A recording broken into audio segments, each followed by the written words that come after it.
आज हम लोग सर्वसम्मता a प्लस बी के पूर्ण वर्ग के सूत्र के निगमन के विषय में जानेंगे। इसके लिए हम दो अलग अलग रंग की स्टिक ले लेंगे, जिसमें a को हम येलो या पीली स्टिक से निरूपित करेंगे और b को हम ब्लू कलर लेकर के ब्लू स्टिक के माध्यम से सीखेंगे।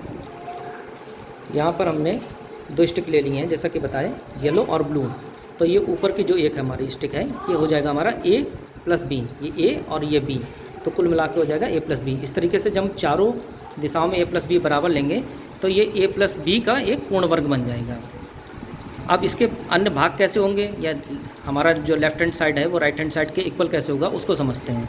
इसके लिए हम क्या करेंगे, दो अन्य वर्ग बनाते हैं इसी में टोटल एरिया में से। इस तरीके से हम दो वर्ग बना लेंगे। अब चूँकि ये जो पीली स्टिक थी हमारी a, ये चारों भुजाएं समान हैं और हमारा जो वर्ग होता है उसका सूत्र होता है वर्ग का क्षेत्रफल भुजा स्क्वायर, तो ये हमारा हो जाएगा a स्क्वायर।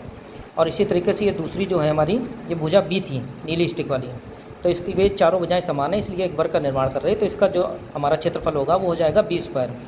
अब इस वाली आकृति को देखेंगे तो यहाँ पर लंबाई और चौड़ाई अलग अलग हैं a और b, तो ये एक आयत का निर्माण कर रही है, इसलिए इसका क्षेत्रफल हो जाएगा लंबाई गुणा चौड़ाई इज इक्वल टू AB।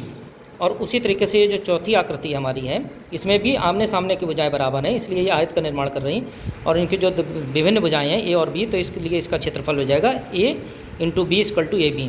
तो पूरी आकृति को हम देखेंगे जो a प्लस बी का होल स्क्वायर था, तो उसमें एक वर्ग a स्क्वायर का निर्माण हुआ, एक वर्ग b स्क्वायर का निर्माण हुआ, इसका क्षेत्रफल AB होगा और इसका क्षेत्रफल AB। इन दोनों को अगर हम जोड़ेंगे तो AB और AB 2AB हो जाएगा। तो a प्लस बी जो ये पूरी बाहरी आकृति थी इसका क्षेत्रफल किसके बराबर हो जाएगा, a square plus B square plus 2AB। धन्यवाद।